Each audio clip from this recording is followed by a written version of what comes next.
প্রিয় ভাই বোনেরা, আমরা যদি সকলে ঐক্যবদ্ধ থাকি, সকলে যদি আমরা একত্রিত হয়ে থাকি, তাহলে অবশ্যই আমরা আমাদের সেই কাঙ্ক্ষিত বাংলাদেশ গড়ে তুলতে সক্ষম হব।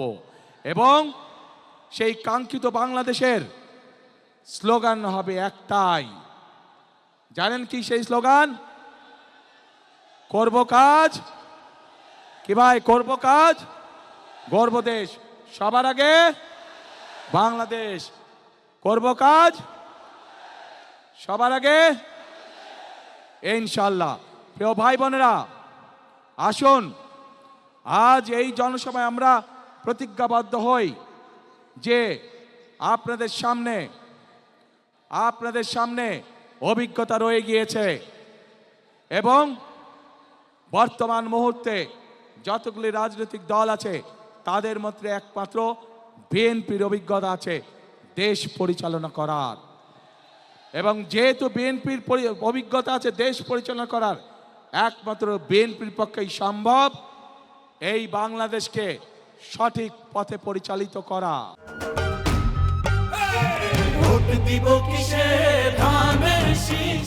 প্রিয় ভাই বোনেরা, দেশকে যদি সঠিক পথে পরিচালিত করতে হয়, দুটো বিষয় আমাদেরকে অত্যন্ত সতর্কভাবে সজাগ দৃষ্টি রাখতে হবে।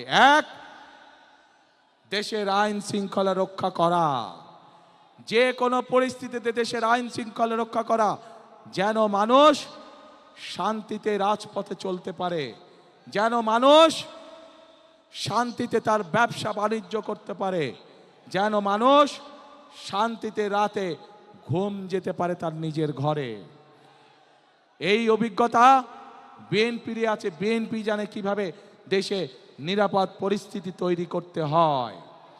প্রিয় ভাই বোনেরা, একই সাথে বিএনপির আরেকটি অভিজ্ঞতা আছে কিভাবে দেশকে দুর্নীতির করাল গ্রাস থেকে বের করে নিয়ে আসতে হয়। অতীতেও আমরা দেখেছি যে স্বৈরাচার পালিয়ে গেছে, তারা যখন অতীতে ক্ষমতায় ছিল, তারা যখন দেশকে দুর্নীতিতে সয়লাভ করে দিয়েছিল, পরবর্তীতে যখন দেশনেত্রী খালেদা জিয়া দেশ পরিচালনার দায়িত্ব গ্রহণ করেন, আমরা দেখেছি কিভাবে ধীরে ধীরে বাংলাদেশকে বিএনপি সরকার দুর্নীতির রাহু করাল গ্রাস থেকে বের করে নিয়ে এসেছিল। প্রিয় ভাই বোনেরা, সেজন্যই এই মুহূর্তে দেশকে পুনর্গঠনের জন্য যদি কোনো দল থেকে থাকে, সেটি হচ্ছে একটি দল, বাংলাদেশ জাতীয়তাবাদী দল। সেই দল হচ্ছে, সেই প্রতীক হচ্ছে একটি প্রতীক। কি সেই প্রতীক? ধানের শীষ। কাজে আসুন এই ধানের শীষের, এই বিএনপির প্রতিষ্ঠাতা শহীদ রাষ্ট্রপতি জিয়াউর রহমান মুক্তিযুদ্ধের ডাক দিয়েছিলেন।